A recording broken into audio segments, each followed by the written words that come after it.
dumadaan. Friday na yung first game, so kamusta yung morale ng team? Kamusta yung morale yung samahan, health, overall?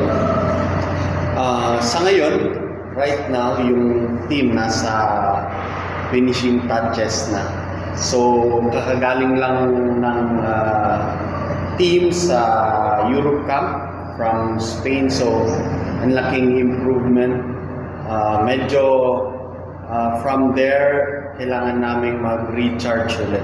Pero kung sasabihin natin sa play or sa moral, pataas ng pataas. So right now, a few percentage andun na tayo for this first match.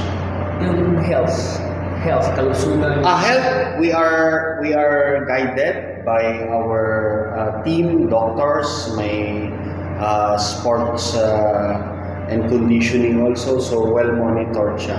So health-wise, mentally, emotionally, same rin lang.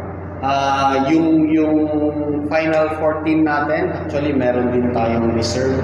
So at most okay na okay tayo.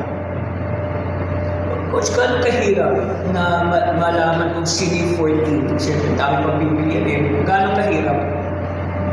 Yes, so good question. Yun yung struggle actually ng coaching staff kung paano talaga pipiliin kasi nagsimula tayo sa pool na marami coming from different teams, clubs sa Pilipinas kasi talagang inopen natin binuksan natin sa provincial areas, hindi lang dito sa Manila. So nung meron na tayong corner team ng local, we already invited also yung mga Filipino na based outside. So ang pinaka main focus ni Coach Rafa kung sino talaga yung mag-perform hanggang sa dulo. Sa Spain pa lang and even Japan camp namin, inopen namin So wala pang final until 3 days ago. Yun na yung pinaka last. And it's not only from Coach Rafa, even yung other considerations coming from federation also. Coach, based in relation to that, identity, syempre, yung values, kung sino rin yung priority na sasama natin. Syempre, andyan na yung skill kung mag-perform ba talaga dito. Ano tingin mong nag-gain ng team sa camp ninyo? Is it the skill or maybe the tapang? Mga ganun. Tingin mo yung mga na-achieve ng during the camp?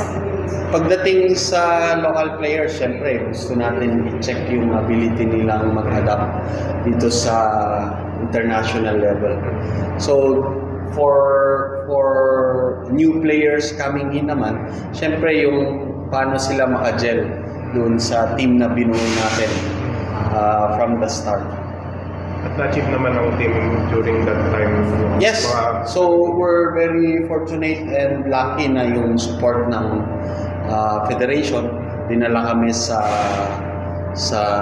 Europe, sa Spain. Kumbaga doon na inspect natin yung quality ng players. Coach, yung Poland mo na-scout nila, ano yung impression nito sa kanila and tingin mo magiging key sa game na yun? Yes, so may mga group of coaches, scout also, na tumutulong sa atin. So syempre alam naman natin na ibang level na pagdating sa mga European teams. So not only Poland, even yung kalaro natin na susunod, Morocco and Argentina. So lahat yun nakasama doon sa preparation po natin.